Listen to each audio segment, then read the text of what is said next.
Just for reference, this is where I was in the last video, or more specifically, up there is where I was.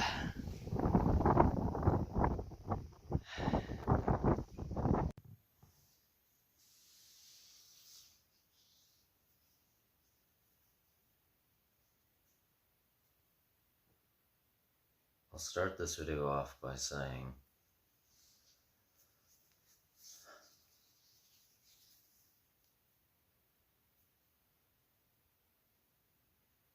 two days ago, which was Christmas,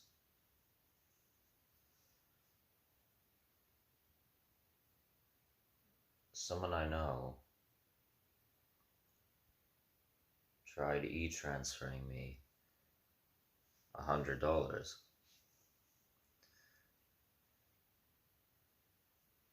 And it was meant to be a gift from someone else I know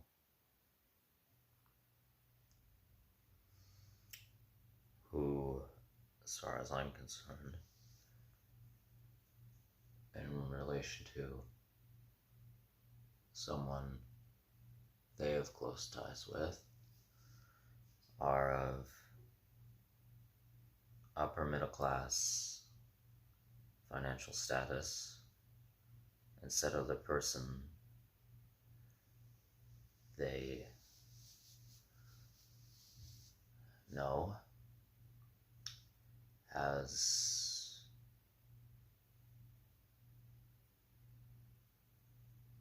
I'll just say holds very objectivist ideals. They're also the CEO of a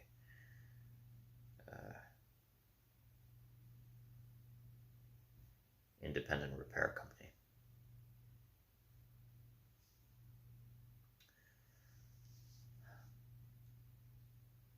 I turned that e-transfer down. I didn't accept the $100. Not out of any amount of anger or spite. Well, to put simply, because of my moral values.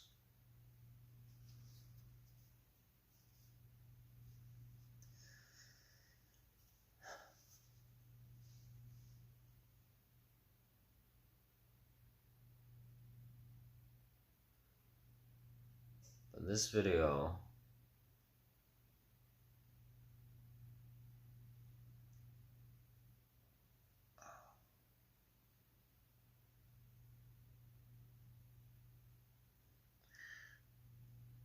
in relation to that, I guess, is really just a reminder again of things I've said in the past now a few times.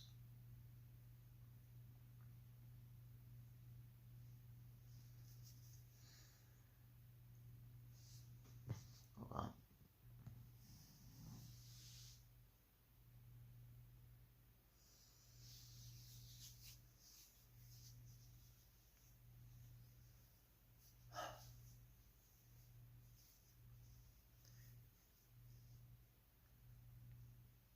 It really is very disheartening knowing that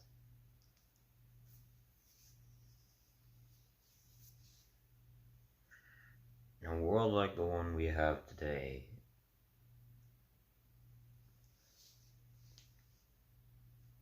for as hard as you try, there is no way to be a completely morally competent person.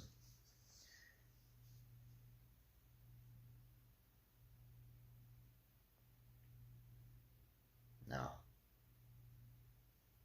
even if the world wasn't as corrupt as it is today, it has been for many centuries,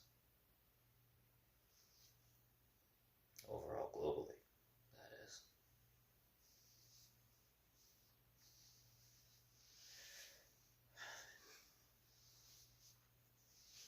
Obviously, as far as I'm concerned, no one is capable of being 100% morally infallible. That's impossible. You'll always have moments of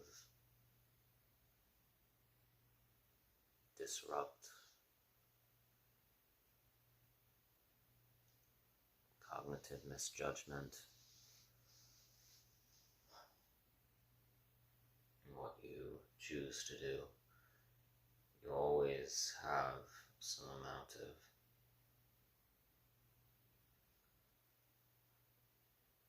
you'll have a moment of weakness where there were errors in your logical thought process.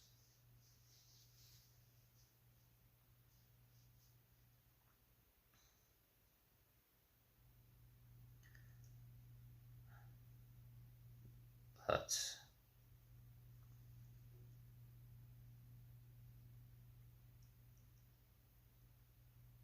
even despite that,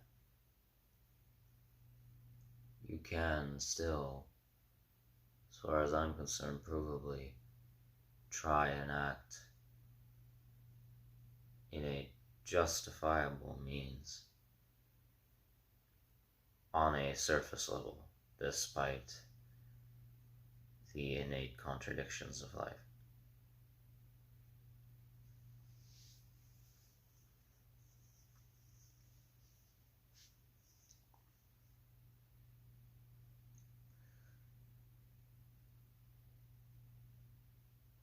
But that's the thing still, is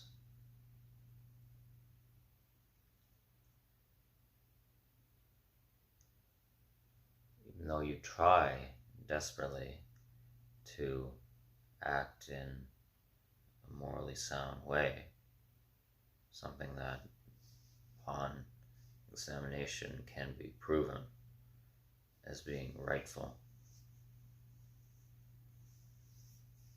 to do.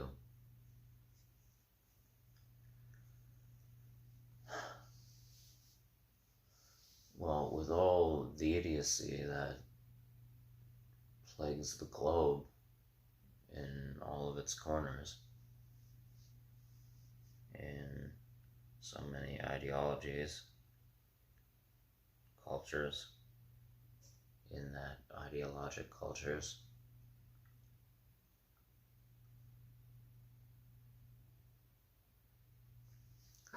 so much nonsense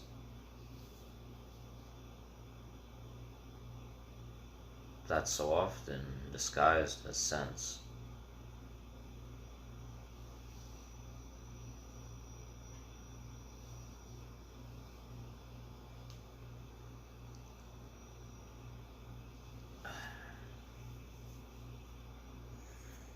Well,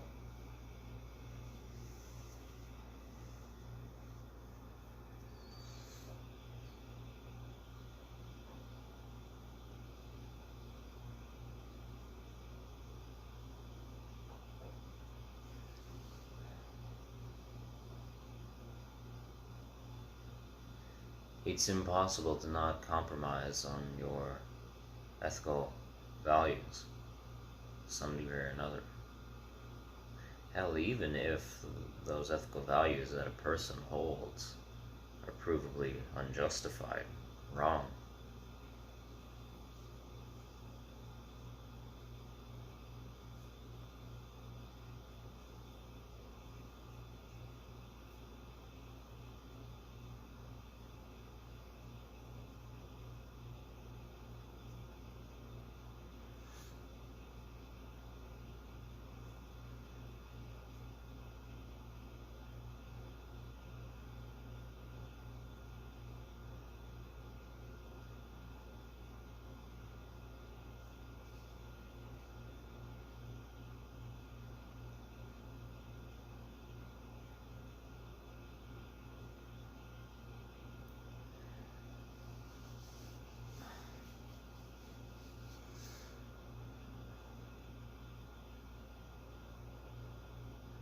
more so because, as far as I'm concerned, so much of it happens in the very minor ways.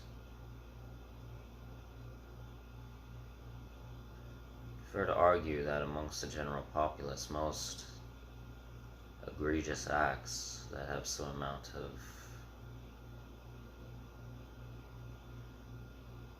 deplorability to them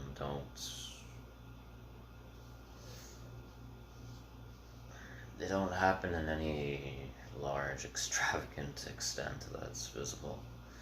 They just, from one person's ignorance, they do something, they don't think about it, as too many people do.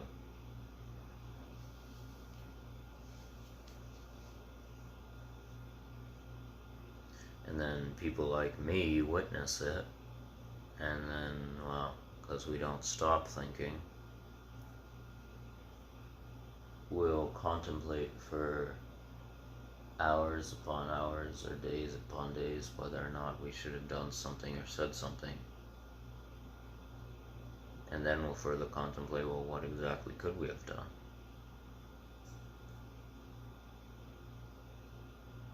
What could we have said that might have actually not prevented that, but maybe prevented it again, because, well, the action already happened.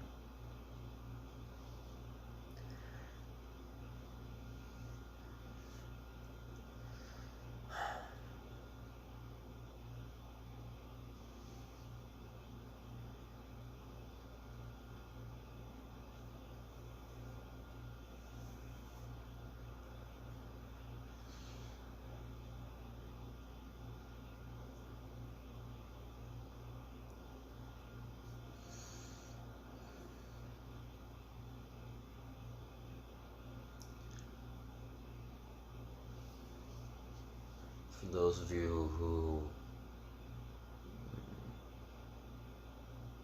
don't understand why it's, if you know something's wrong or right, why it's such a big issue when you're met with something that conflicts with it, why don't you just do something? Well, one, I'd say look out your window and ask half the people that you come across. Actually ask all the people that you come across on a daily basis. The reason that the world is the way it is today is because so many people don't think for themselves,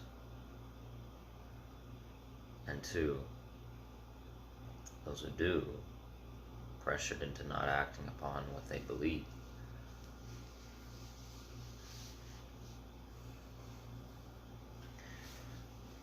Well, and the other reason would be because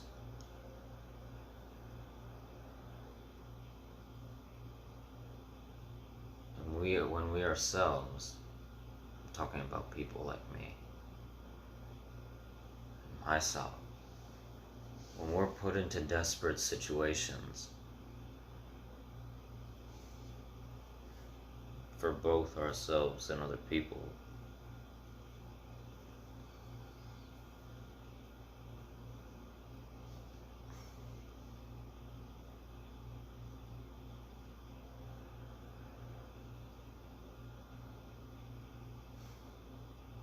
where we wonder, once we see this provably terrible thing, even to a small extent,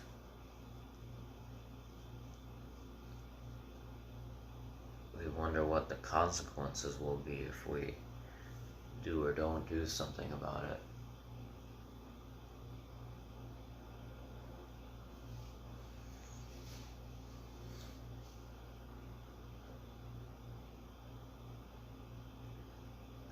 Well, gets into, and especially if you're going through a morality crisis, psychologically. Well, you constantly have to wonder, well, whether your actions would actually be justifiable. If you're already conflicted about your position on things, you're not going to make a clear judgment on what someone else did. You should be, but you're not going to.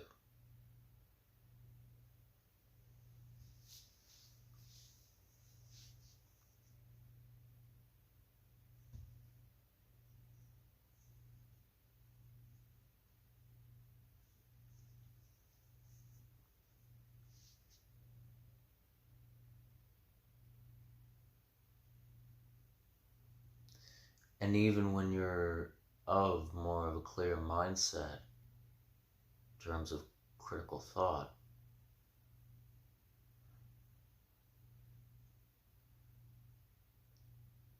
when you're surrounded by nothing but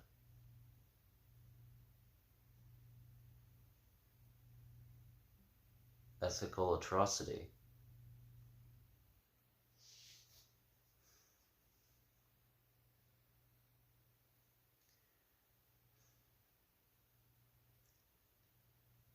it's to such a severity that every move you make or everything you act upon, you engage with, it becomes a genuine, potentially life threatening thing for you or for someone else near you.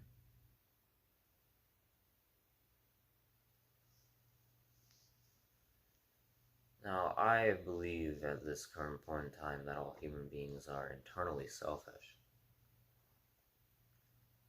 But in that, what would be a justifiable means of action and beneficial to human beings is that we act in selfless, well, we externally act in both selfish and selfless ways to appease that internal selfishness. And also, we work in that regard. What would be beneficial is working collectivistically with other people to help benefit their own selfishness. Advice in that regard from someone in regards to their actions to you, vice versa.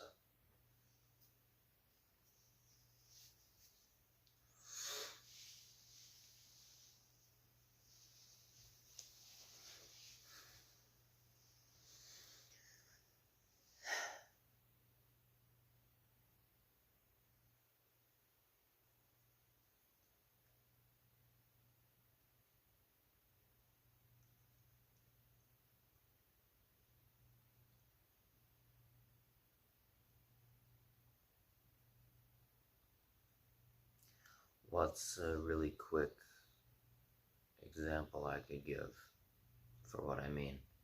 Well, just look at me and where I'm sitting right now. I consider myself an anarcho-communist, social anarchist.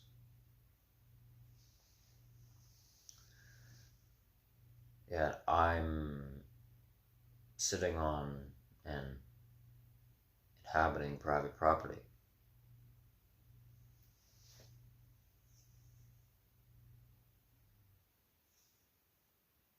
Privatized real estate in a capitalist system.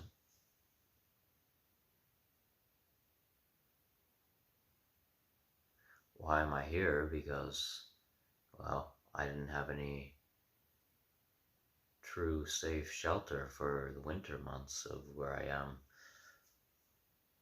on, well, the axis of the earth that I'm on in the northern hemisphere, here in Quebec, Canada. Didn't have it, at least, well, even if I didn't have anything permanent for temporarily set for housing, well, I'm sure I could have found places to seek shelter in when I was in live is Quebec. I'm sure I could have found places for the night and to go during the day for at least an adequate amount of time. Well, even that is contrary to my ideals. I'm walking onto private property. I'm using the amenities of a private establishment that's, well, if I give them a trade currency for negotiating resources in the system, they're paying amount of that back to private landowners. And then, well, any amount of governmental taxations. Another thing I'm against, abiding by systematic regulation, said systematic governance.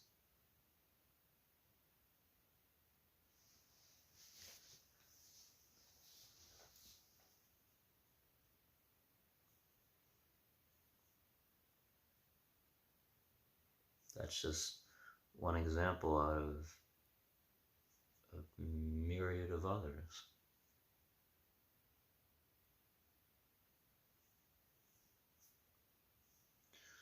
And as I've said before, people will claim, well, people of these ideologies, they don't have a choice. Yeah, you do. I have the choice, I have the ability to think, I have the ability to choose what I do. I've chosen to try as much as possible as I can immediately deduce, what I can immediately assess, what would be the best possible course of action to go against these oppressive systems, sociocultural phenomena, corrupt ideals, all of it. I've done that. I know I'm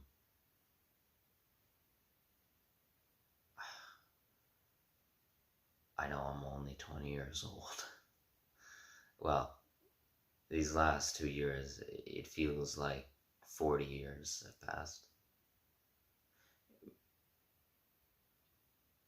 In a beneficial way in many regards, as I've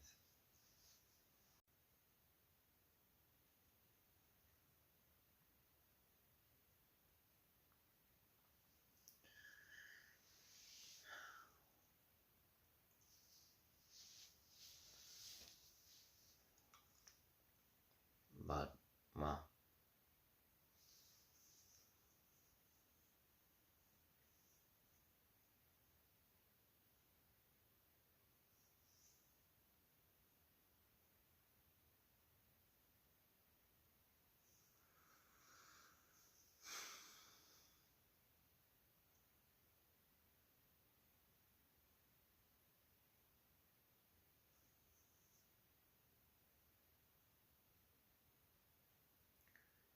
well, it doesn't matter how old I am in this regard.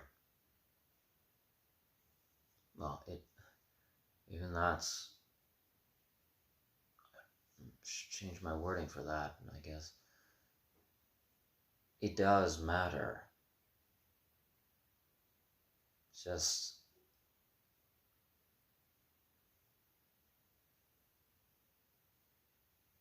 on a surface level, in a contradicting sense, it's not the same ontologically as another thing in relation to age, or certain other things.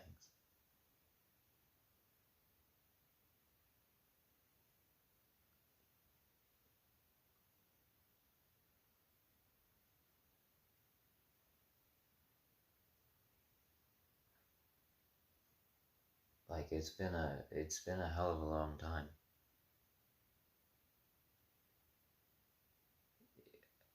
Yeah, fine, in the grand scheme of things, 20 years isn't a long time.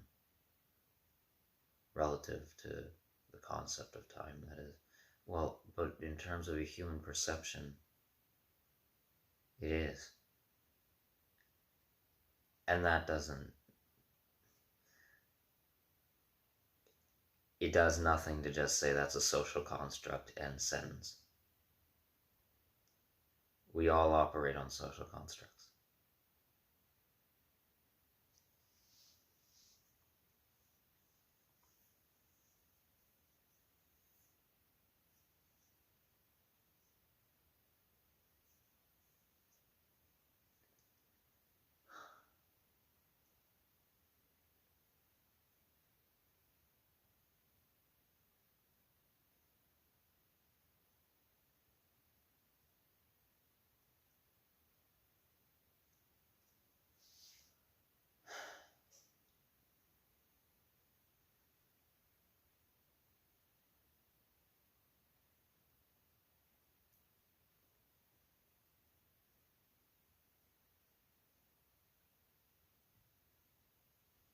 I made choices. So did you. So did everyone that you've ever met. We all made moral choices, whether we thought about them in depth or not.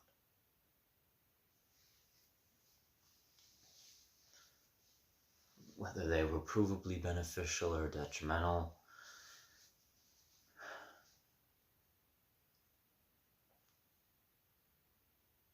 we have the ability to choose. What isn't available to you is another option. Even I guess that is obviously on a, well, yes, on an in-depth level it's contradicting. But I'm talking about a surface level here. Examination.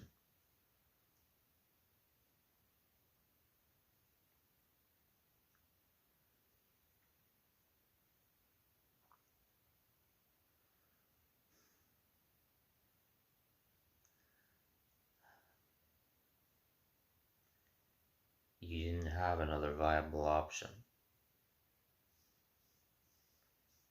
for quite literally your own survival and others' survival.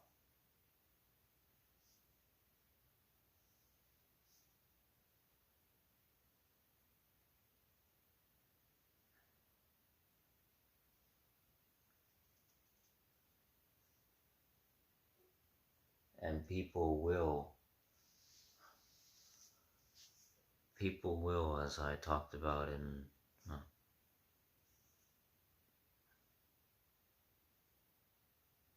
I somewhat discussed in 2 videos prior, if I'm recalling correctly.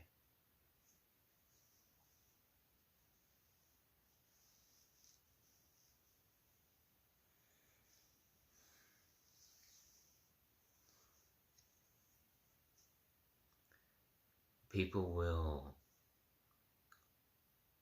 try and absolve themselves of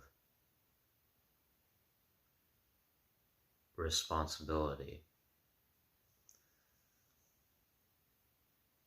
because of the fact that they didn't have another option presented to them, so therefore they did what they did. Or there wasn't, if there was another possible option, they didn't think of it. They didn't think of it in time. They didn't know about it.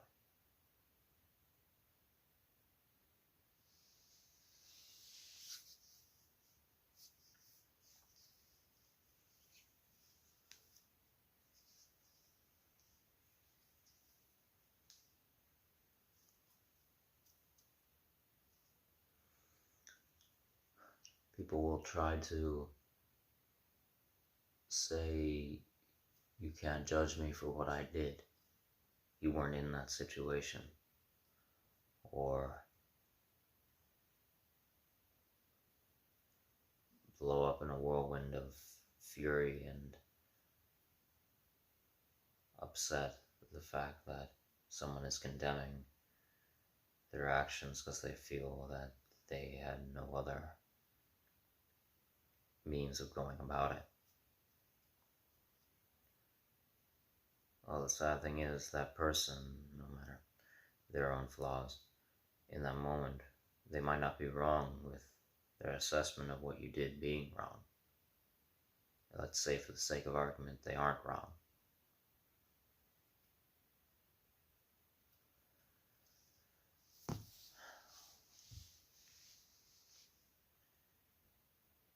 no matter that person's position, whether it's from a spiteful, sociopathic perception, and are just solely condemning them with views of them as being just a terrible human being, unworthy of compassion, or they genuinely do care and have sympathy for the person who did the action and are understanding. But one way or another, telling them that it was wrong.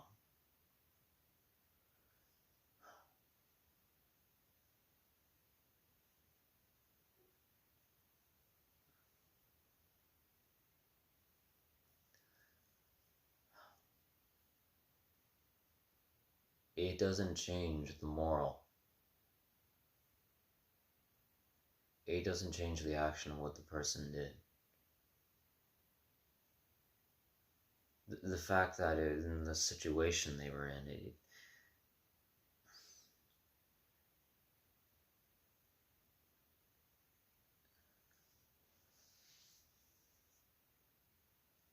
no matter the situation that the individual in question who acted as they did, and all the reasons they did,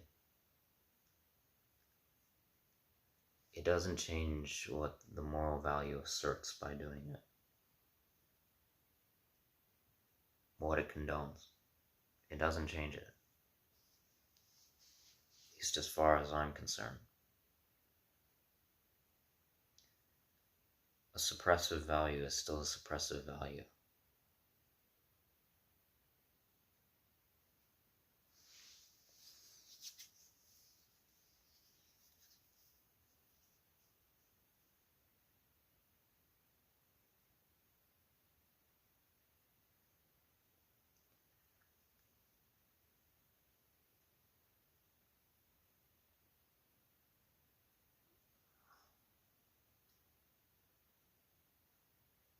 So I guess I'll cut to the chase with this.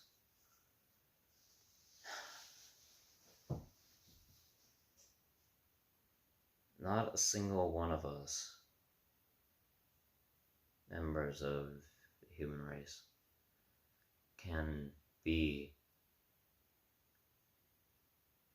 ethical until other people around us in mass groups start actively trying to be ethical themselves.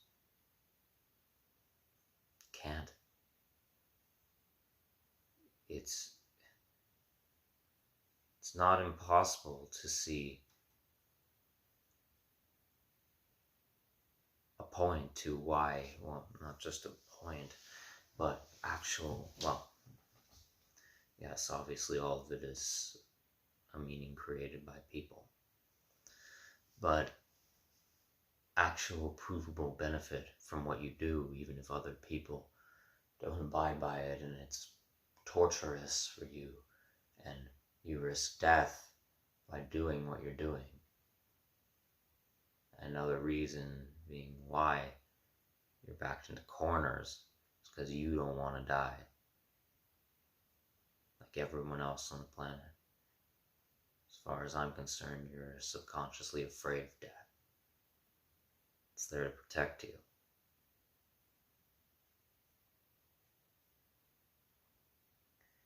You want to be alive. You want to have experience and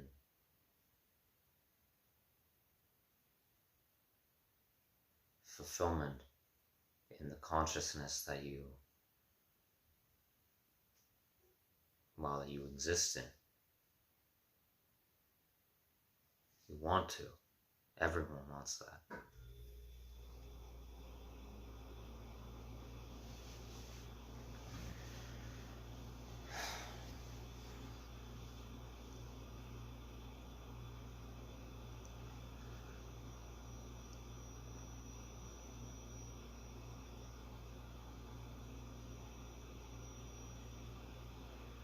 But even no matter how hard you try and what benefit can come from it.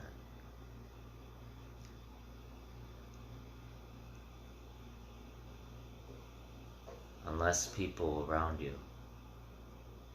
who have, for what you need, both physically and metaphysically, to survive.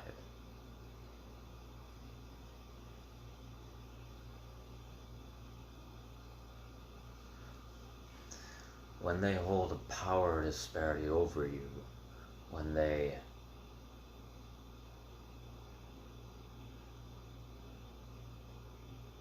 don't care, or care enough to really do thorough examinations of their actions.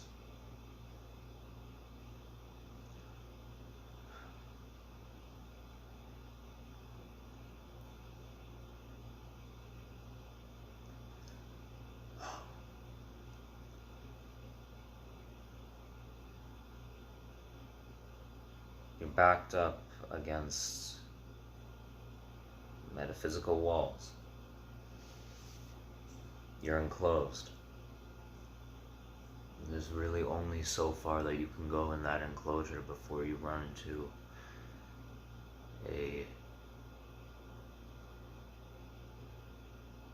an option that only presents immoral choices. From whatever degree of severity those immoral decisions are, whatever degree, still immoral.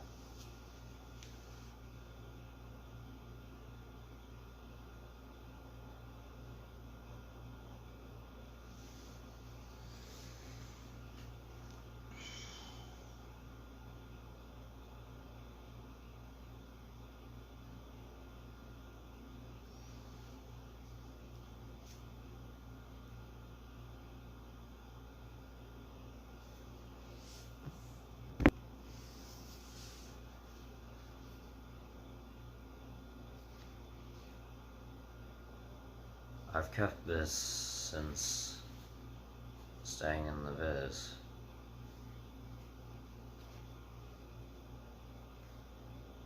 This happened around the time that I was going to be leaving the city to come here to St. Paul de Montmagny.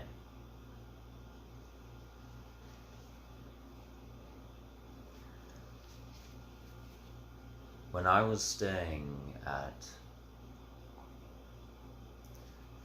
go watch prior videos for context. When I was staying at that independently run homeless shelter in the New Liverpool district of the Viz,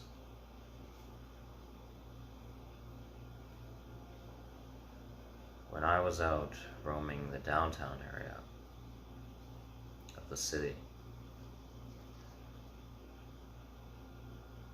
early in the night, I walked by a plaza with various mega corporate branches in it,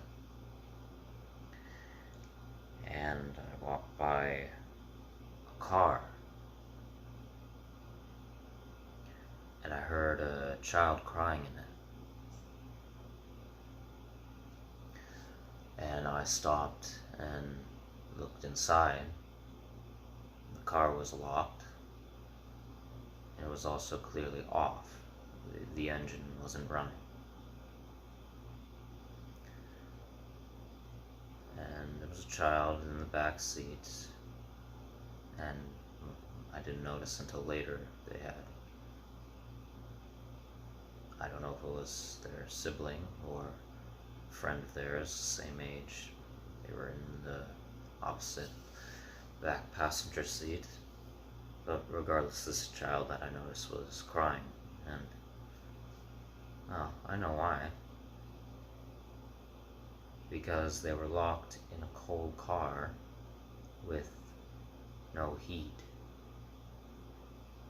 emitting from the heaters on a night that was dry, cold, no snow, so Well, I think it was about -5 degrees Celsius.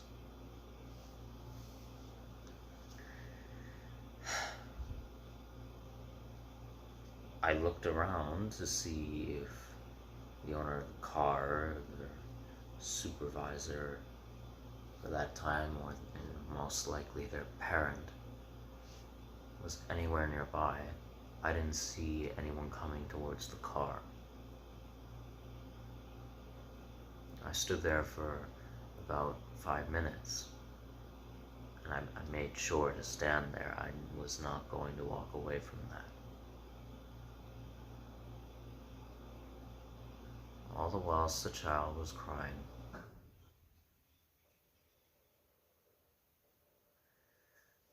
So what did I do? Did I smash the window, dash in with my hand, unlock the door, and pry the children out, and run inside one of the corporate branches to warm them up? Of course I didn't. Now, had it gotten to a point where they seemed to be getting to the point of severe body temperature dropping to maybe hypothermia, from what I could notice, if they were about to lose consciousness, then yeah, I would have tried to break window to the car. It wasn't at that point.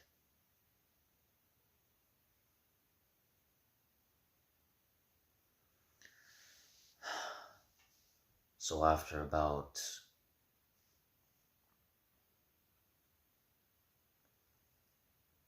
8 minutes of me standing there, right by the car, making sure that nothing happened to the kids, I said enough and ran inside one of the grocery stores in the plaza, as through an amount of analysis I concluded that that's could most likely be where they are, where the parent was. I ran inside and I asked to speak to one of the cashiers and told them, call, or well, someone had to translate for me to Quebecois French. I told them to call over the intercom person who is the owner of this colored vehicle with this license plate. Go to the car and take your children out of it so they could freeze to death. Tell them to go get their children out of that car. And the clerk immediately rushed to help me. And I couldn't fully remember the license plate, so I went back out.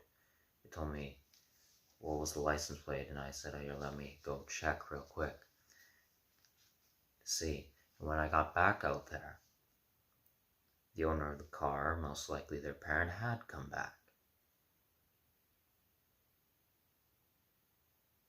And I walked up to them and said, well, je ne sais pas français québécois, c'est pas anglais. But they didn't speak English.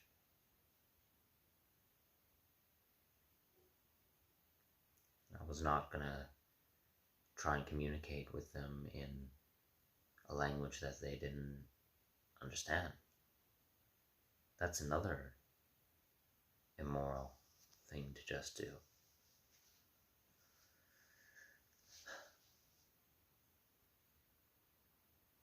And they took their children, or the children, if they were theirs, into a separate store with them after leaving them in the car for that amount of time. Thankfully.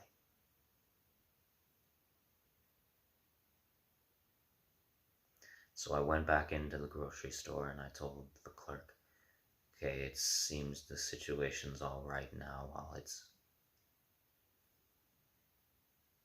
Alright, but it's resolved as the person who owns the vehicle came back and got the children out. Joe, for some reason, now decide to take them with them inside. I said, alright, well, thank you for bringing that to potentially saved some children tonight if it didn't resolve. But that wasn't enough for me. I wanted to do more. And I tried thinking what to do. I was already on my way to that plaza to eat at a small business restaurant for the night. When I went in and ordered my food, they brought me a napkin. And once I was done eating, well, I put into a translator that I have to accurately translate standard Canadian English into Quebecois French and asked the waiter for a pen.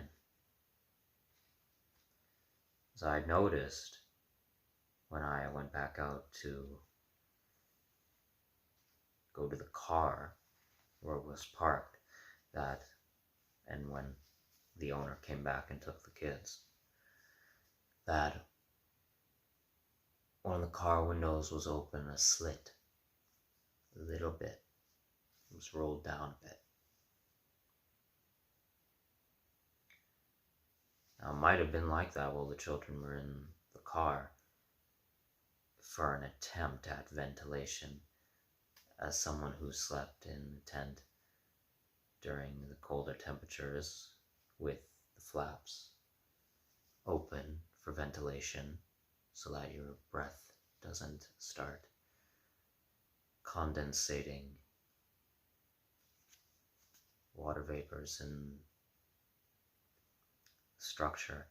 Well, the slit, it wouldn't have done much for the car. It was minuscule. It wouldn't have done much at all. Not at all, especially on a -5-degree night. So I translated what I wanted to say into Quebecois French, wrote it down, and I was hoping that the car would still be there so that I could maybe slip this just into the back seat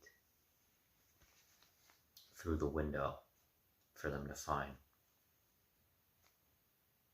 They got back to their car, but, well, when I got back there, the car was gone.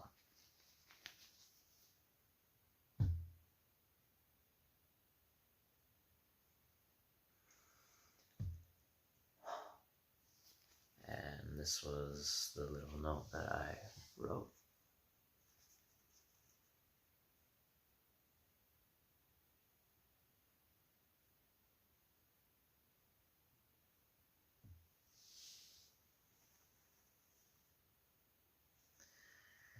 For those of you who don't know Quebecois French, it roughly translates to, don't ever leave your children in a vehicle with no heat on in the freezing cold. They'll die.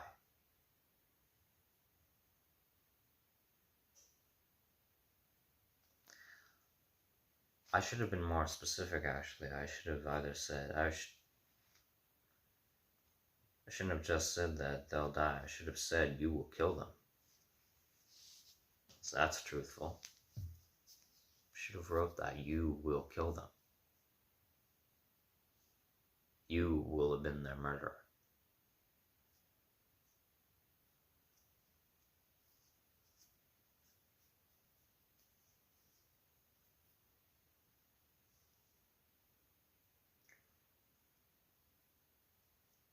Any of you out there asking why didn't I report this to the police?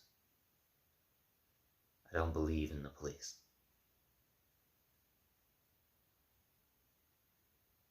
Anarchist. And two, relation to that and racial disparities, well, I'll say that the person who was in care of the children and the children themselves, the owner of the car, were of non-white ethnicity. And given the reputation for brutality all around of his police department and the inherent nature of the systemic force itself, as far as I'm concerned, and the mass accounts we have of, well, horrendous acts in regards to racist rhetoric. Yeah, that wasn't a viable option.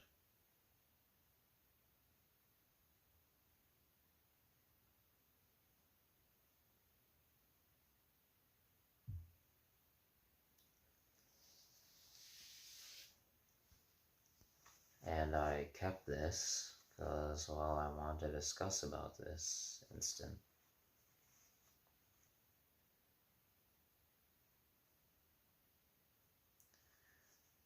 And I guess as just a reminder as well.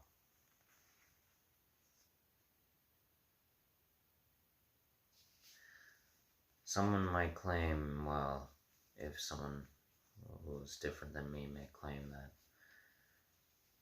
you can't say what you would have done in that scenario if you weren't me.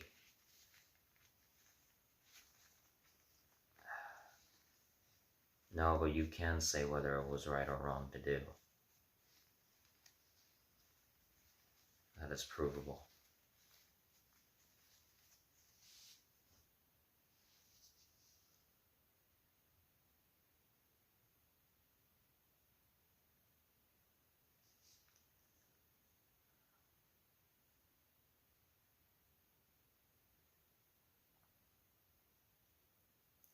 So I guess just take this video as more of a comforting thought than anything else. For those who actually try to uphold beneficial moral standards, or just, even if they're not beneficial, who try to critically think and uphold an amount of moral standards of whatever kind. Your efforts are worth it.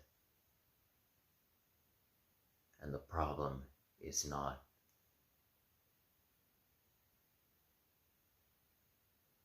the problem in large extent is ultimately not you, as you actually give a damn to try.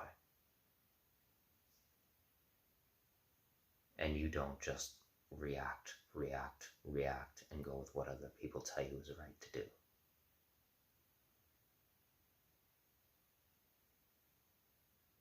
And you also, well, you don't do nothing.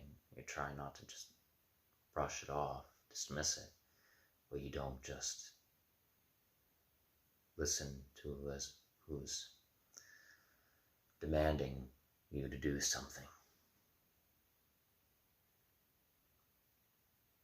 Because too many people in this world also feel that big, grandiose actions somehow equals morally right, or benefit, and in that regard, a beneficial method of enactment.